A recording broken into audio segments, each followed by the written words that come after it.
Muy buenas tardes y bienvenidas y bienvenidos a este espacio organizado por Alianza Américas. Agradecemos su interés en participar en esta conversación analítica sobre los posibles escenarios migratorios bajo la nueva administración en los Estados Unidos.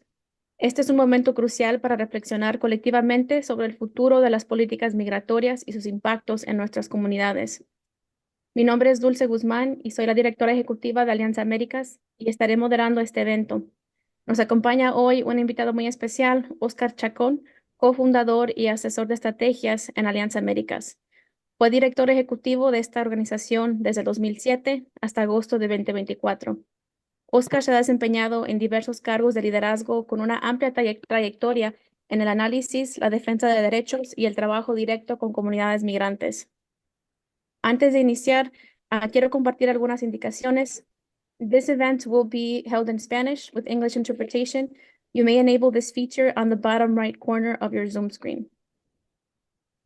Este evento será grabado para difusión. Les invitamos a utilizar el chat para compartir comentarios y reflexiones o para plantear preguntas durante el evento. Al final de la conversación habrá un espacio dedicado para responder a sus preguntas. Bienvenido, Oscar. ¿Cómo estás? Gracias, Dulce. Un placer estar contigo y con quienes nos acompañan. Gracias.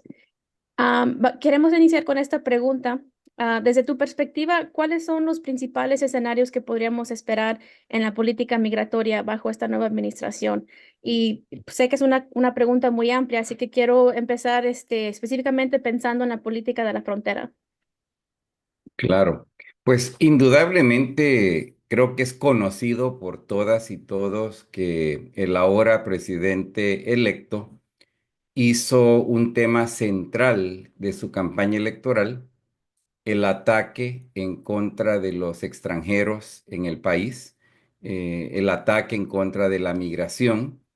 Y por lo tanto, habían varias promesas sobre las cuales hizo muchísima campaña. Una de ellas fue cerrar la frontera, precisamente, y amenazar con no permitir el ingreso de ninguna persona que no tenga permiso para entrar a Estados Unidos. Este, en mi opinión, va a ser quizás el primer campo decisivo en el que esta administración entrante, a partir del próximo 20 de enero, tomará acciones. Hay que reconocer que el tema del control fronterizo es un tema que, si bien está regulado por leyes, es muy permeado también por el poder de la rama ejecutiva del gobierno de los Estados Unidos. Y en este sentido, la administración Trump, una vez iniciada, puede invocar una serie de poderes, una serie de medidas que son básicamente medidas de control desde la rama ejecutiva del gobierno. Esto tiene mucho que ver con la naturaleza original de la ley de inmigración como una extensión de la política exterior de los Estados Unidos de América. Y más allá de leyes recientes, hay leyes muy antiguas que el presidente pudiera invocar. Me refiero en particular a la ley contra los enemigos extranjeros de 1798, que es una ley que se ha ocupado en varias ocasiones a lo largo de los últimos 150 años. Y es una ley que, entre otras cosas, le permitió al gobierno de Estados Unidos crear campos de internación, campos de concentración para personas japonesas durante la Segunda Guerra Mundial. Sin embargo, hay complicaciones también con esta ley, incluso porque generalmente se usa cuando hay una declaración de guerra hecha por el Congreso, aunque también hay excepciones, ¿verdad?, del uso de estas medidas aun cuando el Congreso no haya declarado una guerra. Pero, repito, más allá de eso, hay que recordar que la ley de Estados Unidos, comenzando por la ley aprobada en 1986, pero reforzada también por la ley aprobada en 1996, también le da mucho poder a la rama ejecutiva del gobierno cuando de control fronterizo se trata. Ya el presidente ha declarado que tiene toda la intención de cambiar la naturaleza de bases militares ubicadas a lo largo de la frontera sur de Estados Unidos para ocuparla como centros de detención de extranjeros. También ha declarado el presidente que va a reclutar los servicios de la Fuerza Aérea para acelerar procesos de deportación. Sin embargo, hay que decir que deportar personas es también una empresa políticamente complicada porque generalmente se requiere que haya un acuerdo entre Estados Unidos y el país de origen de las personas a ser deportadas, y esto genera automáticamente la pregunta de qué pasa con países con quien Estados Unidos no tiene ni siquiera relaciones diplomáticas. Los casos más quizás conocidos son el caso de Cuba y el caso de Venezuela. Pero aquí también entra a jugar otro factor, y es lo que muchos denominan la externalización de la política doméstica de Estados Unidos a países extranjeros, que es un proceso que, para ser muy franco, no empezó con Donald Trump en 2017. En realidad es un proceso que arrancó con mucha fuerza a partir del 2014 bajo la administración de Barack Obama. El mismo presidente Biden fue un impulsor de estos esfuerzos en aquel entonces, y ya también hay un precedente a través del cual México ha jugado el papel de país receptor de nacionales de terceros países bajo acuerdo bilateral con Estados Unidos. Y sabemos también que hay mucha preocupación en México en este momento con las implicaciones que tendrá la política de control fronterizo de la nueva administración Trump con relación a México, donde también se ha hecho mención de que, a menos que haya colaboración total con la política estadounidense, Estados Unidos planea utilizar medidas extraordinarias de aranceles a importaciones que vienen desde México, pero igual pudieran aplicarlo también a otros países, que, repito, añade complejidad al tema de qué se puede hacer, ¿verdad?, para tratar de frustrar estos esfuerzos. Quiero terminar esta primera respuesta diciendo de que estos temas, por supuesto que implican violación a la ley internacional, implican violación a los derechos de las personas directamente afectadas, lo cual, repito, hay que darlo por sentado, de que habría un incremento exponencial en las violaciones que se cometerían en contra de personas migrantes, incluso grupos familiares, porque nada de lo que he dicho aborda la pregunta fundamental, y es: ¿por qué sale la gente de su país y buscan desesperadamente llegar a un país como Estados Unidos? Gracias, Oscar. Creo que has tocado bastantes puntos que merecen entrar a profundidad, y creo que por medio de esta conversación entraremos en más detalle en algunas de las cosas que acabas de mencionar. Am, pero quiero hacerte una pregunta muy puntual acerca de algunos programas que hasta ahorita han existido, pero están a riesgo de ya no existir, que incluye el parol humanitario y la regla de asilo. ¿Hay cambios que estamos esperando ver bajo la nueva administración? Pues nada que se haya dicho de manera explícita, pero sí de manera implícita se ha mencionado con claridad. El vicepresidente electo ahora, J.D. Vance, ha sido un severo crítico del uso de las visas humanitarias conocidas como parol, como mecanismo para permitir el ingreso a nacionales que, en opinión de él y del liderazgo del Partido Republicano, son personas sin permiso, ¿verdad?, para estar acá. Hay medidas como, por ejemplo, la creación de lo que conocemos como la aplicación CBP One, que es un mecanismo a través del cual se ha solicitado cita, un mecanismo muy engorroso, muy complicado sin duda alguna, pero que al menos permitía que personas solicitaran una entrevista para alegar o para argumentar, pues, su mérito de solicitar asilo en Estados Unidos. Es altamente previsible que ese programa también se acabará de manera inmediata, precisamente porque la administración Trump no cree en tal mecanismo.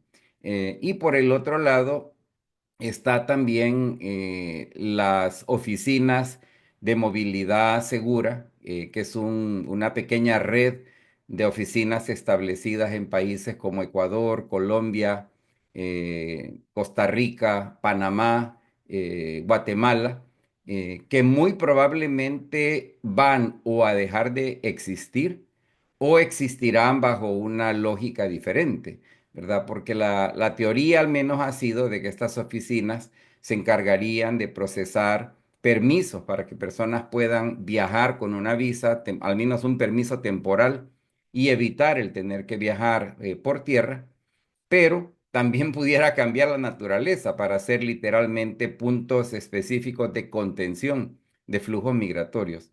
Así que estas cosas, repito, son previsibles a razón de lo que ya ha declarado múltiples veces el presidente electo ahora. Gracias, Oscar. Y creo que algo que en lo que estabas comentando es que hay bastantes preguntas acerca de cómo se va a hacer estos threats que la administración Trump ha estado comunicando. Pero no ha habido suficiente conversación sobre qué consecuencias va a haber para los países que van a estar recibiendo personas. Entonces te quiero preguntar, dentro de Estados Unidos, con consecuencias en América Latina y el Caribe, ¿qué significaría la reducción de remesas para las economías nacionales? Bueno, creo que es importante señalar que no hay ninguna razón lógica, meritoria, racional detrás, ¿verdad? De la amenaza de cerrar la frontera o detrás de la amenaza de hacer deportaciones masivas. Quiero ser muy claro en señalar, Dulce, que esta es una crisis 100% manufacturada, construida por operativos y organizaciones afines a una agenda muy permeada por una lógica de supremacía blanca, por una lógica extrema de odio a los extranjeros. Desdichadamente, no hay ninguna correlación entre la retórica y la evidencia, ¿verdad? Porque la evidencia acumulada a lo largo de décadas nos hace concluir sin duda alguna que la migración ha sido una bendición, una ganancia neta para los Estados Unidos en un primer lugar, pero por añadidura a los países de origen. Y en este sentido hay que recordar que el año pasado, los inmigrantes de América Latina que viven en otro país que no sea el suyo, enviaron en exceso de 160.000 millones de dólares a sus países de origen, México siendo el más grande receptor de ayuda en la forma de remesas. Es decir, que hay literalmente millones de hogares en América Latina que logran compensar su situación de opresión económica y social gracias a la ayuda que reciben de sus familiares viviendo principalmente en Estados Unidos. No hay duda de que si efectivamente se cumplen las amenazas de deportaciones masivas, habría una interrupción en este flujo de remesas, que repito, ha sido absolutamente crucial, muchísimo más importante que la inversión extranjera directa, muchísimo más importante que cualquier programa de bienestar social que puedan tener países latinoamericanos, y hay que reconocer que hay muy poco de eso, pero esto estaría afectado profundamente.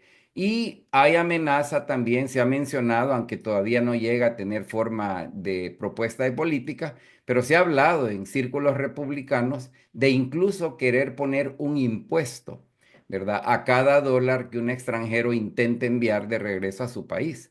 O sea que hay diferentes tipos de amenazas y quiero concluir con algo que nuevamente añade ironía, ¿verdad? Todas las amenazas que se han hecho. La mano de obra extranjera en los Estados Unidos es absolutamente crucial. O sea, hay sectores del mercado laboral estadounidense que dependen enormemente de la mano de obra extranjera, incluyendo la de personas totalmente no autorizadas para estar en Estados Unidos. La agricultura, por ejemplo, depende enormemente de este sector de la fuerza laboral. Y lo más importante a saber es que la proyección futura que hacen centros responsables de investigación social, demográfica, señalan que este patrón de dependencia de la mano de obra extranjera no va a disminuir. Al contrario, se va a acentuar aún más en los años venideros. Y esto vuelve, insisto, mucho más irracional, mucho más irónico que se busque el tema migratorio como el tema en el cual demostrar la determinación de un nuevo gobierno estadounidense, que desde mi punto de vista es una manera de distraernos, una manera de quitar atención a problemas que realmente existen en los Estados Unidos, pero que en vez de buscar cómo solventarlos, más bien se buscará demonizar mucho más a los extranjeros que vivimos en Estados Unidos y, repito, a distraernos. Sí, sin duda creo que no se ha hablado suficiente sobre el costo económico que va a tener dentro de Estados Unidos a implementar algo como de lo que están hablando la administración de Trump, pero también creo el impacto negativo que va a tener económicamente en los países en la región de Latinoamérica y el Caribe. Y creo que en esa línea quiero hacerte esta pregunta que creo que ya empezaste a tocar al principio. Ah, ¿Cómo se avisora el panorama en México y en Centroamérica para las personas que están en tránsito para Estados Unidos y que ahora van a tener que cambiar de planes ante la imposibilidad de ingresar a buscar protección en Estados Unidos? Creo que, como hemos dicho, hay mucho enfoque en cómo detener y cómo agregar barreras para que las personas no migren y sacar a los migrantes, pero sin duda las personas van a seguir migrando. Entonces, ¿qué significa eso para esas personas que van a estar en mobility? Bueno, excelente pregunta. Lo primero, Dulce, que hay que destacar es que ya hay decenas de miles de personas que están desplazándose en el corredor migratorio a lo largo de este hemisferio, que buscan desesperadamente llegar a Estados Unidos porque han perdido esperanza de que en sus propios países van a encontrar una manera de realizar la aspiración de una vida digna para ellos, para sus hijos, para sus familias. Pero creo que también es importante destacar que allí estamos hablando de un problema estructural de largo plazo y se trata precisamente del modelo económico, social, cultural, político que ha reinado por décadas y décadas en la mayoría de países latinoamericanos, con muy raras excepciones. Se trata básicamente de un modelo económico-social que lejos de crear oportunidad en abundancia, lo que crean son más bien sistemas de opresión que empujan literalmente a la gente a tener que irse de su país. Y en este sentido, yo creo de que la gran preocupación es cuánto más se violarán los derechos de las personas que buscan y que van a seguir buscando con desesperación poder llegar a un país que se les ha hecho creer a ellos y a ellas, que es un país donde existen las oportunidades para una vida mejor para ellos, sus familias.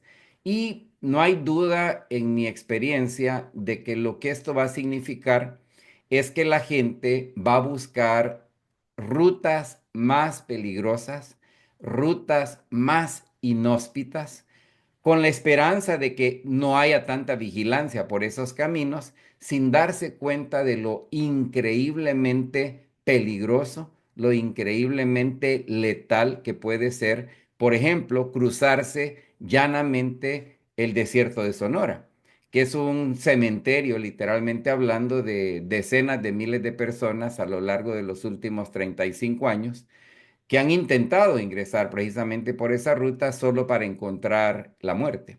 Entonces, repito, la tristeza de todo esto es la tragedia humana que se va a generar. Y yo creo de que si estuviéramos realmente hablando de soluciones genuinas, soluciones duraderas, sostenibles, tendríamos que estar hablando de un nuevo contrato social, de un nuevo contrato económico entre los gobiernos del continente americano y sus respectivas sociedades. Y fíjate que digo, los gobiernos del continente americano, no estoy hablando solamente de América Latina, porque yo creo que Estados Unidos también tiene una enorme deuda con su sociedad en cuanto a distribución justa de riqueza, de ingresos, de oportunidades de bienestar que desdichadamente se han venido deteriorando en Estados Unidos también. Y todo esto conlleva precisamente a que la gente quiera desesperadamente encontrar un mejor lugar a donde vivir. Y esto tristemente no ha estado para nada en la mesa de discusión cuando escuchamos al liderazgo de la administración entrante a partir del próximo enero. Gracias, Oscar. Y creo que lo que acabas de resaltar es el impacto, um, like the tragic impact it's going to have on people. Y creo que ahí es muy importante reconocer el trabajo de organizaciones y albergues en México, en Centroamérica y otros países que están ayudando a proteger a las personas que están en ruta. Y creo que su rol va a ser mucho más importante en estos tiempos. Hablando un poco sobre las deportaciones y creo que el rol de países, ¿cómo se manejarán las deportaciones? Y mencionaste hace rato que hay un punto muy importante de reconocer en qué va a pasar con los países con quienes Estados Unidos no tiene relaciones diplomáticas. Pues fíjate que todo es relativo, ¿verdad? Porque todos sabemos que no hay acuerdos diplomáticos sobre temas de deportación entre Estados Unidos y Cuba. Sin embargo, mucha gente no sabe que uno de los grupos más numerosos de extranjeros que llegaron a los Estados Unidos los últimos 3 años y medio son precisamente personas cubanas. O sea, más de medio millón de personas cubanas han venido a Estados Unidos, pero nadie habla de esto.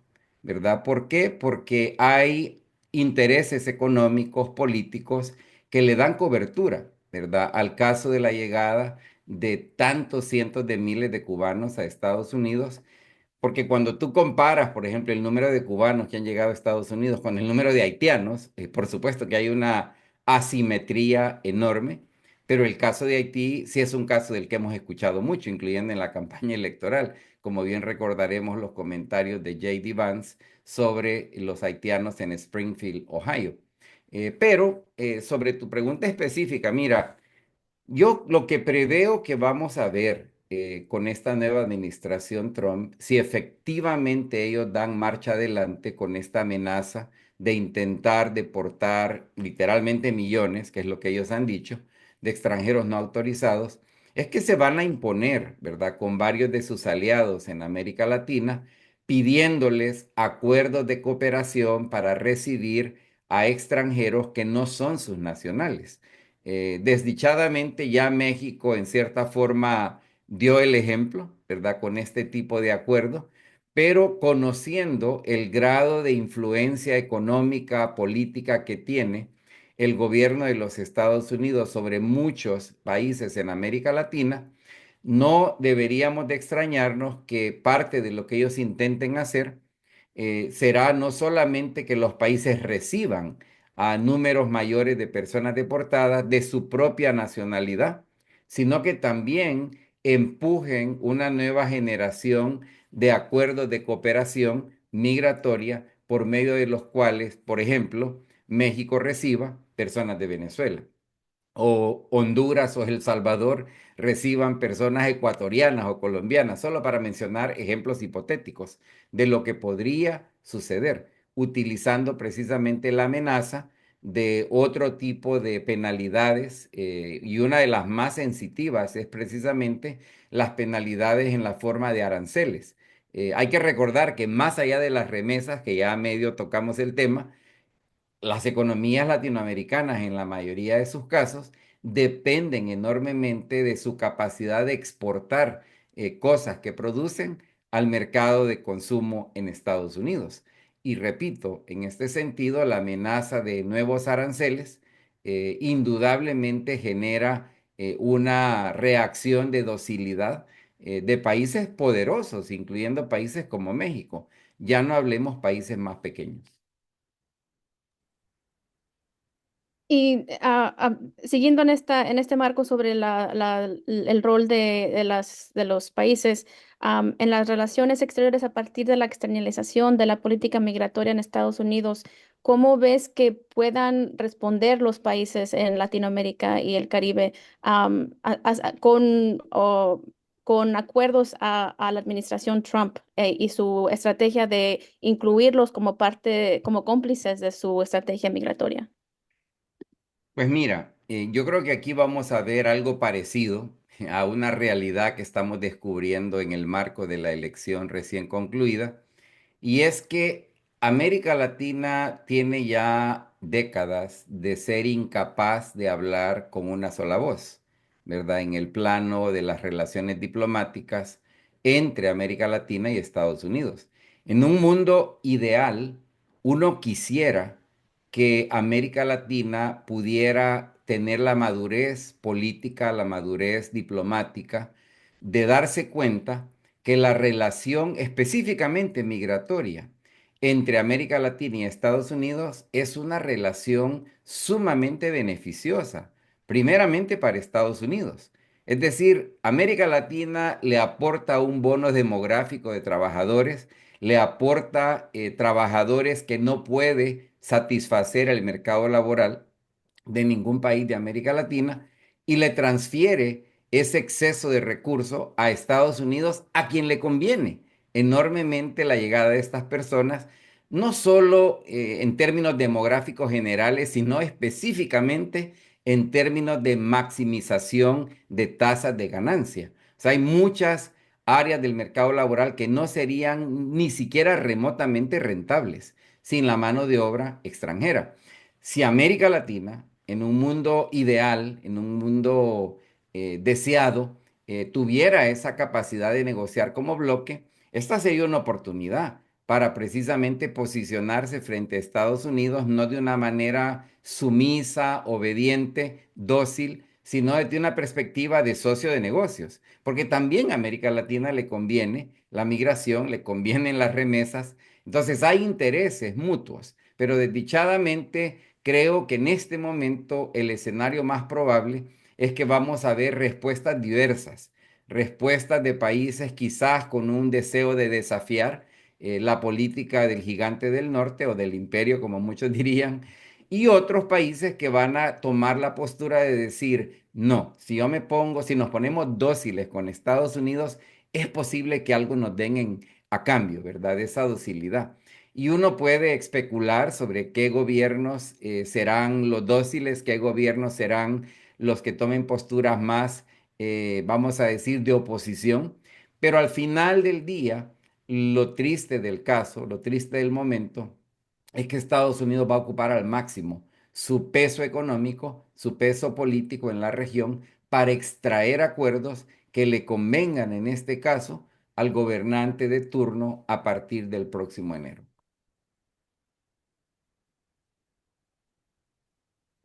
Gracias, Oscar. Quería hacerte una pregunta acerca de lo que acabas de mencionar, de cómo los países quizás en un mundo ideal se pusieran más de acuerdo, pudieran tener conversaciones de una estrategia coherente o colaborativa. ¿Me puedes platicar un poquito sobre la Declaración de Los Ángeles y qué significa eso en este momento? Bueno, para los que no tienen contexto, la Declaración de Los Ángeles fue un documento que firmaron la mayoría de gobiernos latinoamericanos con los Estados Unidos. Es un documento que curiosamente, aunque sucedió en la periferia de una cumbre de las Américas, en realidad no fue parte, ¿verdad? De la cumbre de las Américas, fue un documento que se gestionó, se firmó aparte. En principio, se trataba de un documento que al menos de forma aspiracional buscaba crear mejores mecanismos de manejo de los flujos migratorios en el hemisferio. Esa es una interpretación, digamos, optimista de lo que buscaba la Declaración de Los Ángeles sobre el tema migración en las Américas.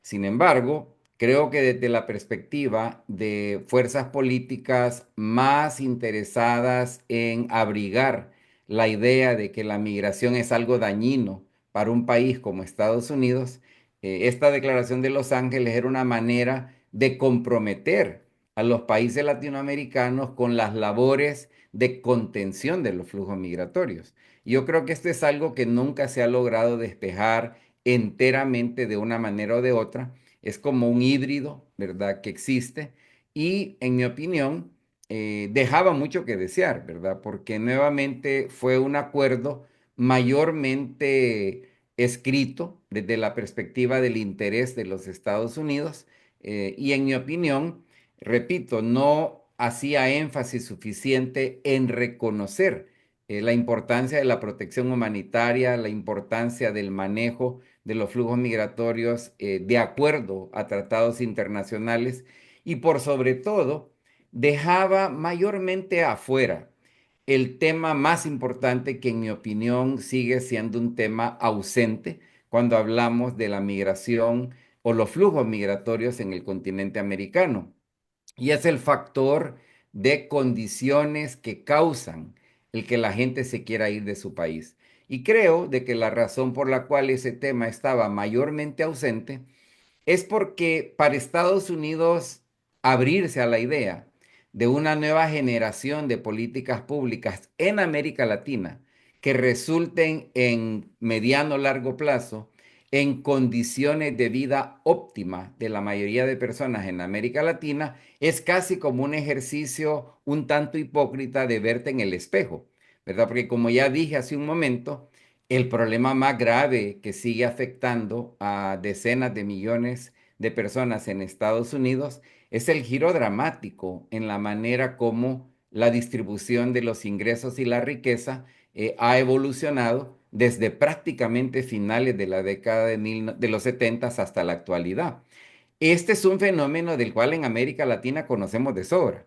O sea, la riqueza y los ingresos ha estado siempre extremadamente concentrada en pequeños grupos de la población, generalmente llamados oligarquías, ¿verdad? Que se han beneficiado enormemente de la riqueza que se genera, mientras que la mayoría de las personas viven en condiciones de pobreza, en condiciones de olvido, de total abandono de cualquier responsabilidad de bienestar social.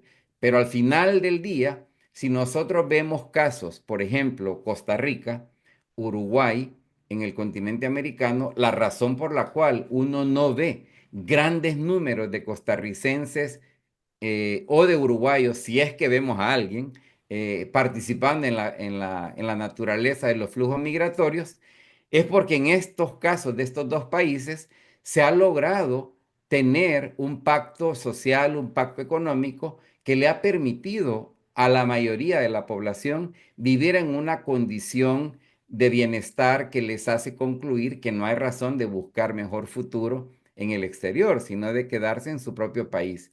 Lamentablemente, eso no es a lo que le hemos estado apostando y esto, en mi opinión, explica el fracaso, al final de cuentas, de un esquema como el acuerdo migratorio firmado pues recientemente. Gracias, Oscar.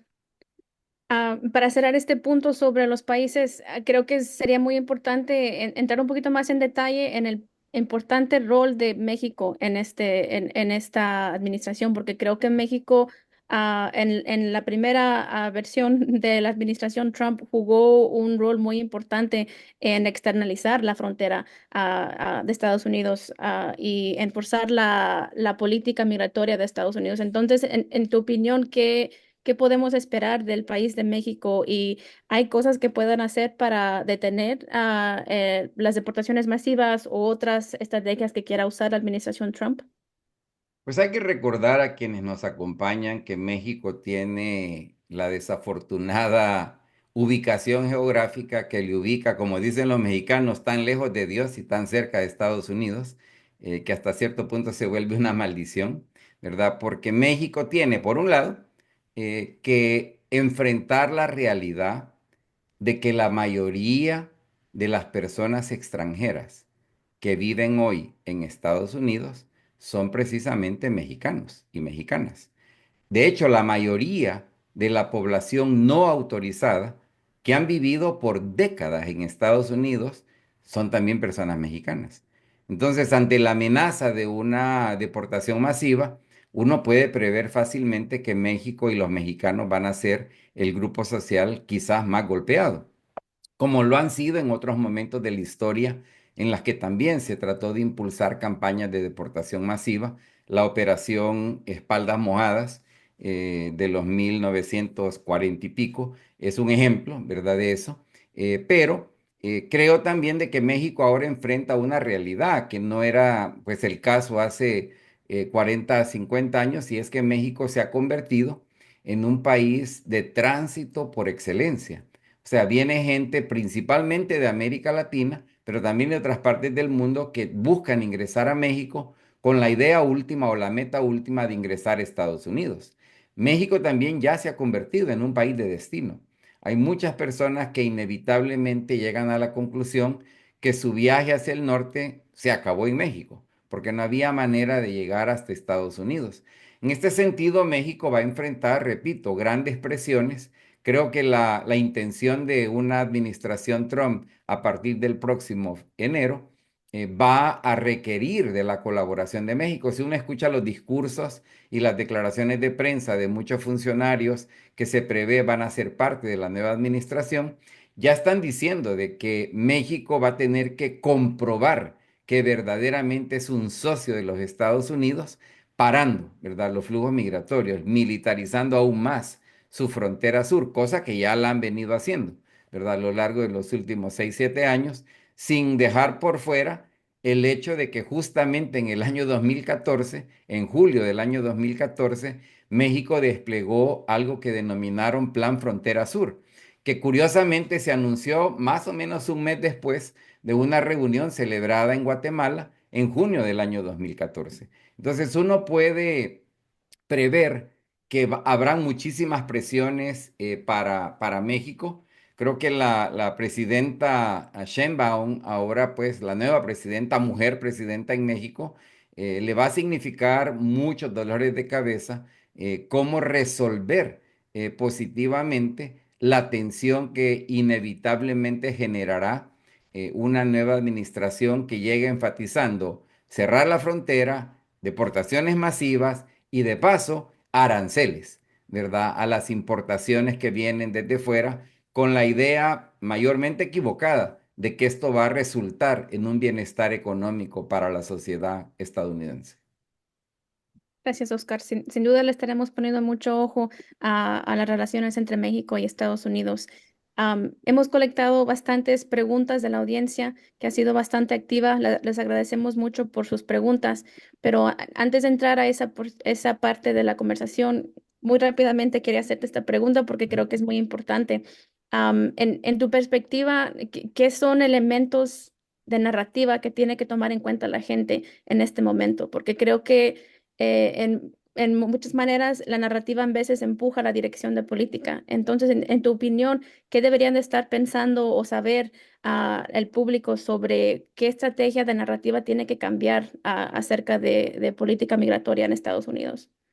Yo te diría que, bueno, primero estoy completamente de acuerdo. Creo que si tú logras establecer una narrativa hegemónica sobre un tema X, eso te facilita, ¿verdad? El poder actuar en el campo de la política pública, aduciendo de que aquello que estás tratando de hacer es como la mayoría de la gente ve las cosas, ¿verdad? Y hay que recordar de que en este sentido, el que hoy en día haya un sentimiento bastante pronunciado ante inmigrantes en Estados Unidos no es un accidente, ¿verdad? Es el resultado de un trabajo metódico, un trabajo muy disciplinado, precisamente en el ámbito de acondicionamiento de la opinión pública sobre la base de varias narrativas, ¿verdad? Y quizás la narrativa más importante es que los extranjeros de hoy son una amenaza para Estados Unidos, independientemente de lo que la evidencia nos diga. Entonces, desafiar esa narrativa se vuelve extremadamente importante. Desdichadamente, esta ha sido una de las grandes fallas del Partido Demócrata como instituto político. Nunca quiso desafiar de pie a cabeza la narrativa dominante y que sigue siendo lamentablemente la narrativa de la cual parte mucha de la política pública que se ha adoptado a lo largo de los últimos 25 o 30 años. Y por lo tanto, yo creo que la narrativa más importante que necesitamos elevar es la narrativa asimétrica a la narrativa hoy dominante. Y por ejemplo, yo siempre digo, algo tan básico como afirmar en todas las maneras y en todos los espacios posibles que la migración es una bendición para los países y especialmente para Estados Unidos, que la migración es algo absolutamente positivo a lo largo de la historia, como lo sigue siendo hoy y como lo será en el futuro, aunque suena elemental, se vuelve absolutamente crucial repetirlo millones de veces para que podamos ir desafiando la narrativa mentirosa, la narrativa racista, la narrativa profundamente xenofóbica, que ha sido la narrativa dominante y que lamentablemente no se ha podido desafiar a pesar de muchos esfuerzos que se han hecho al respecto.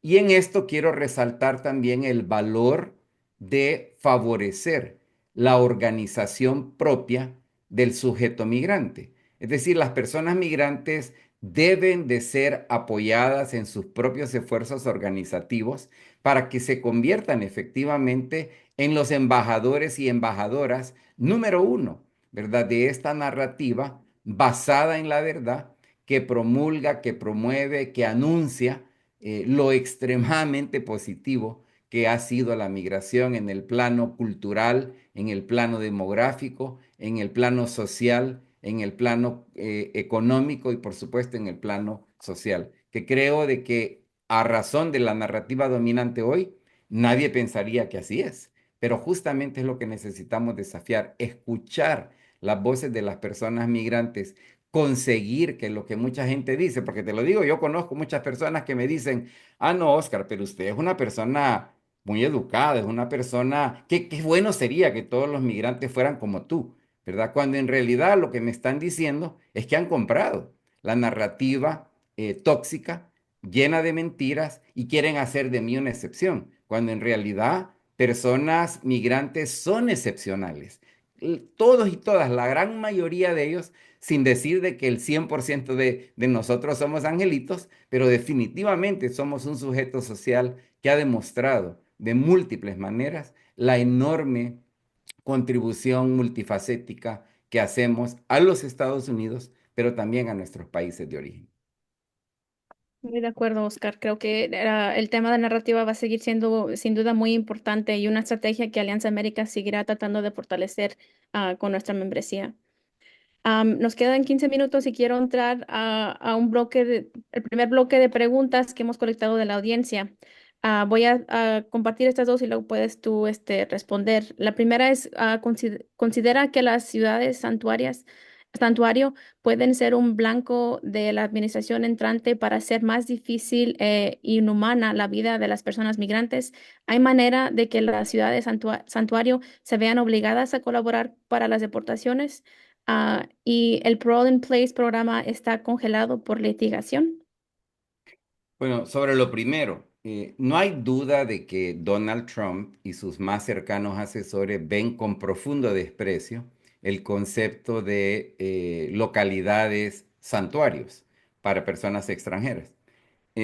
Tengo que reconocer que si bien hubo una proliferación en el número de ciudades y estados, incluso santuarios en Estados Unidos, estas declaraciones no vinieron necesariamente con un trabajo intenso dirigido a ayudar que la gente entendiera el valor tan indispensable que juegan las personas extranjeras, ni mucho menos de abordar desafíos en el ámbito de bienestar social que no solamente beneficiara a las personas migrantes, sino que beneficiara a personas en necesidad sin exclusión alguna.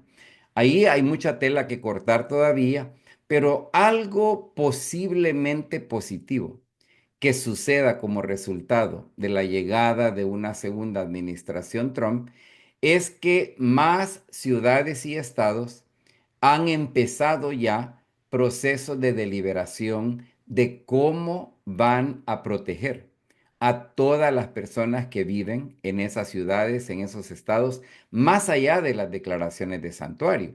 Y esto es por la sencilla razón de que cuando tú vas a estados como California, como Nueva York, como Nuevo México, como Illinois, lo que descubrís es que en estos lugares sí se sabe perfectamente bien, se reconoce el valor tan importante que juega el segmento de inmigrantes que vivimos en ciudades, en estados como los que he mencionado. Entonces, yo creo que hay una oportunidad de que las ciudades tomen posturas más abiertamente desafiantes de los arrebatos que desde la política federal pueda intentar llevar a cabo una segunda administración Trump.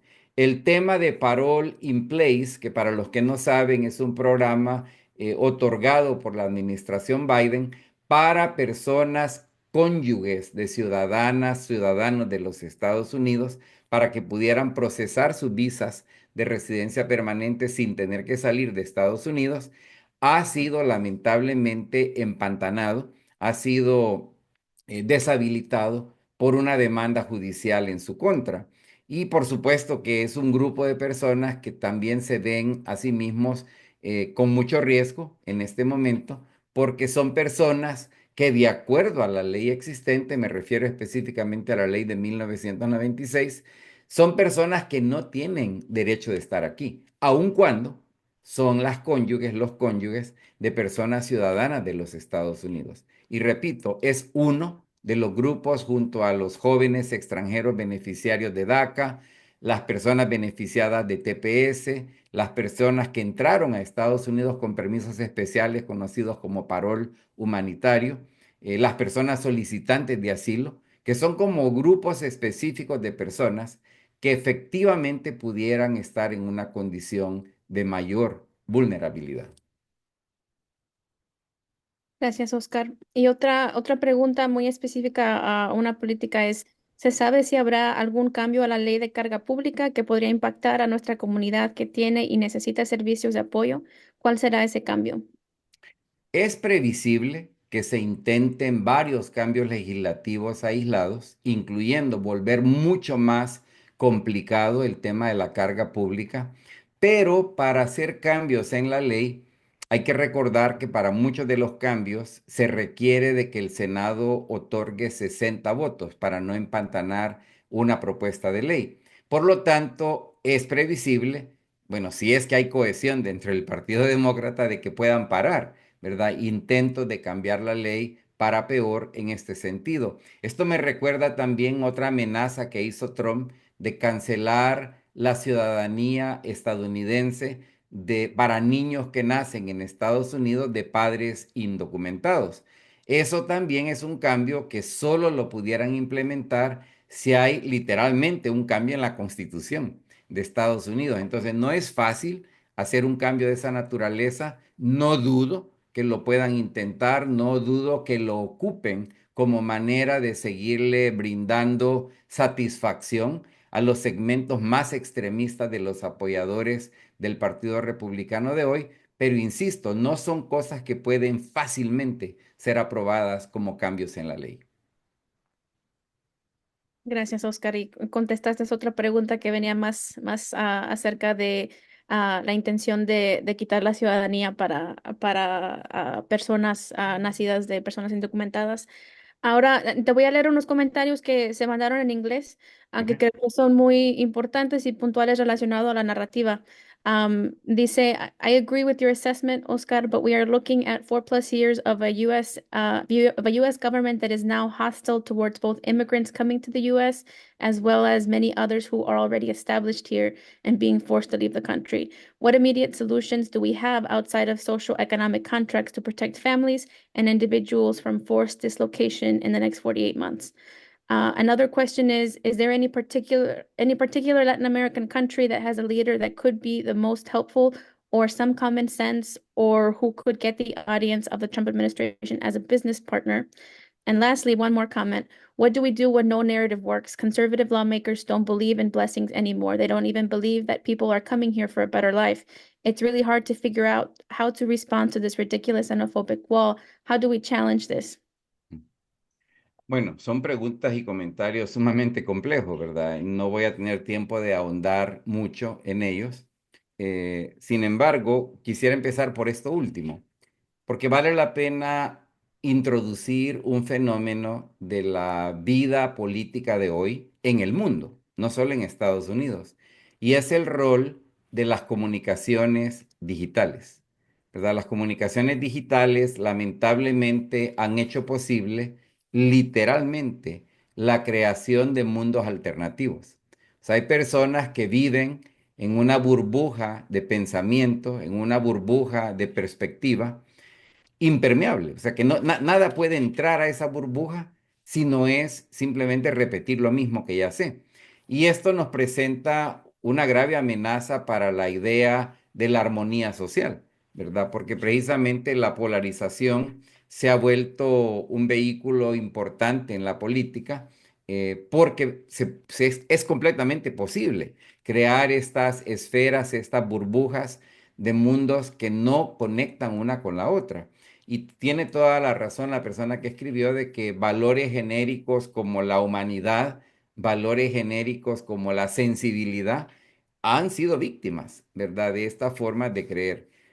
A mí me parece también que es importante estar claro de que en los próximos 4 años vamos a tener que ser sumamente innovadores, ¿verdad? Y sumamente creativos, no solo en cuanto a cómo apoyamos, protegemos a personas migrantes, sino ir todavía más al fondo de las cosas. ¿Cómo replanteamos conceptos básicos como el significado de democracia? De una manera que recobren importancia para la mayoría de las personas, que nos permita salir de estos minimundos de mentiras en los que muchas personas viven. Yo les digo, yo he hablado con muchas personas de origen latinoamericano en Estados Unidos que han votado por Trump y dicen, no, mire, nada de lo que él dijo en campaña lo va a hacer, ¿verdad? Porque él sabe de que nosotros somos importantes para la nación. Eso lo dije solamente para elegirse. O sea, hay unos grados de ingenuidad que son muy preocupantes y para mí tiene últimamente que ver con la amenaza a el futuro de la democracia en un país como Estados Unidos, entendiendo que no puede seguir siendo simplemente ir a votar 4 años, cada 4 años o cada 2 años, sino que tiene que significar algo más en el plano de bienestar económico, en el plano de armonía social, en el plano de reconocernos como un país que va inevitablemente encaminado a ser un país donde la mayoría de personas no van a ser personas de raza blanca, van a ser personas de una colección de grupos étnicos y raciales, y por eso se vuelve mucho más importante reforzar el concepto de armonía social y no el concepto de divisiones.